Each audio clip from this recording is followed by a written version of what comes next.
مسیح یسوع کے زندہ جلالی پرفضل نام میں آپ سبوں کی سلامتی ہو جی۔ تو پیارے دوستو، چینل کو لائک اور سبسکرائب کر لیں تاکہ نئی ویڈیو کے نوٹیفیکیشن آپ تک پہنچتے رہیں، کیونکہ آگے اس چینل پر بہت سی مسیحی ویڈیوز آنے والی ہیں جی۔ تو میرے پیارے دوستو، ہم اپنی ویڈیو کو شروع کرتے ہیں۔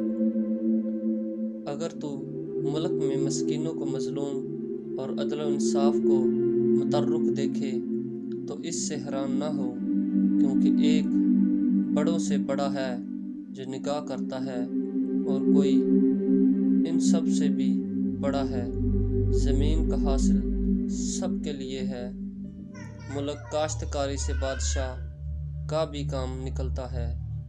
زر دوست روپیہ سے آسودہ نہ ہوگا، اور دولت کا چاہنے والا اس کے بڑھنے سے سیر نہ ہوگا، یہ بھی بطلان ہے۔ جب مال کی فراوانی ہوتی ہے تو اس کے کھانے والے بھی بہت ہو جاتے ہیں، اور اس کے ملک کو سوا اس کے کہ اسے اپنی آنکھوں سے دیکھے اور کیا فائدہ ہے۔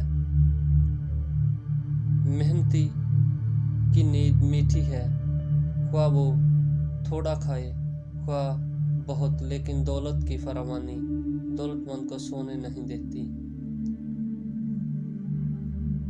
ایک بلائی اعظم ہے جس میں نے دنیا میں دیکھا، یعنی دولت جسے اس کا ملک اپنے نقصان کے لیے رکھ چھوڑتا ہے، اور وہ مال کسی برے حادثہ سے برباد ہوتا ہے، اور اگر اس کے گھر میں بیٹا پیدا ہوتا ہے تو اس وقت اس کے ہاتھ میں کچھ نہیں ہوتا۔ جس طرح سے وہ اپنی ماں کے پیٹ سے نکلا ہے، اسی طرح ننگا جیسا آیا تھا پھر جائے گا، اور اپنی محنت کی اجرت میں کچھ نہ پائے گا۔ جیسے وہ اپنے ہاتھ میں لے جائے، اور یہ بھی بلائی عظیم ہے کہ ٹھیک جیسا وہ آیا تھا ویسا ہی جائے، اور اسے اس فضول محنت سے کیا حاصل ہے۔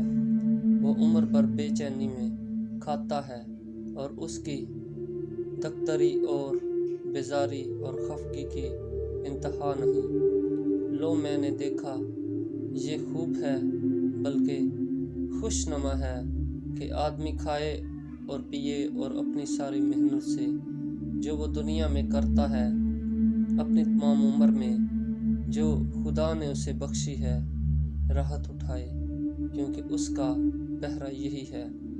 نیز ہر ایک آدمی جسے خدا نے مال و ثواب بخشا اور اسے توفیق دی کہ اس میں سے کھائے اور اپنا بحیرہ لے اور اپنی محنت سے شادمان رہے، یہ تو خدا کی بخشش ہے۔ بس وہ اپنی زندگی کے دنوں کو بہت نہ کرے، اس لیے کہ خدا اس کی خوش دلی کے مطابق اس سے سلوک کرتا ہے۔ آمین۔ خدا ان کے پاک کلام کے پڑھے سنے قبول کیے جانے پر خدا ان کی خاص برکت ہو۔